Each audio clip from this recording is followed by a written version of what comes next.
চিল্লায় পড়েন আল্লাহু আকবার। বিশ্বনবী বললেন ইন্না ফিল কোরআনি লাসূরা, কোরআনের মধ্যে একটা সূরা আছে মানিআতুন মিন আযাবিল কবর। এই সূরা যে তেলাওয়াত করবে তাকে কবরের আযাব থেকে বাঁচাবে কে? আল্লাহ। কবরে যাওয়া লাগবে কি লাগবে না? কাদের লাগবে না? হাত তোলেন। তারপরে হাত তোলে এরকম আছে না নাই? যাওয়া লাগবে। দাদা চলে গেল, বাবা চলে গেল, আমাকেও চলে যেতে হবে। আমার ছোট্ট ছোট্ট ছেলে মেয়েগুলো চলে যাবে।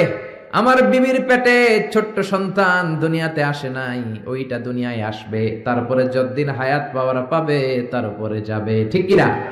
চলে যেতে হবে, থাকতে আসি নাই। সবাইকে যেতে হবে, কিন্তু আমাদের লাইফস্টাইল যদি আমরা খেয়াল করি, আমাদের মনে হয় কেউ আমরা যাব না, আজীবন থাকতে আসছি। কয় বাড়ি আমার, গাড়ি আমার, সব আমার, আমি খামু সব আমি, পেট এতটুকু, হ্যাঁ সব খাইব। কয় আমার, সব আমার, বাড়ি আমার, গাড়ি আমার, এলাকা আমার, আমার দাপট, আমার কথা চলবে আর কারো কথা নাই। এরকম কিছু ডাকাত আছে না নাই? আমার এলাকা, আমার সব, আমার বাড়ি, আমার গাড়ি, আমার ব্যাংক ব্যালেন্স, খালি আমার। আল্লাহ কয় কিচ্ছু তোমার না, সবকিছুর মালিক কে? কিন্তু তারপরও আমার আমার বলতে বেশি পছন্দ করি। যদি বলি গাড়িটা কার, কয় হুজুর আমার। বাড়িটা কার? আমার। বিল্ডিংটা কার? আমার।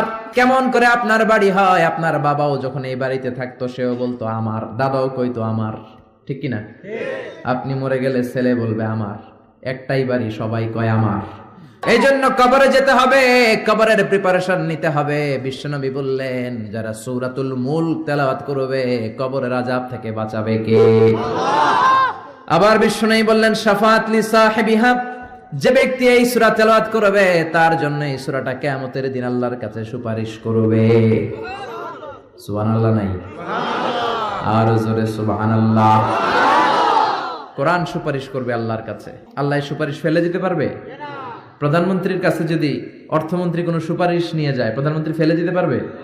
পররাষ্ট্রমন্ত্রী যদি কোনো সুপারিশ করে, রেকমেন্ডেশন করে, ফেলে দিতে পারবে? কোরআন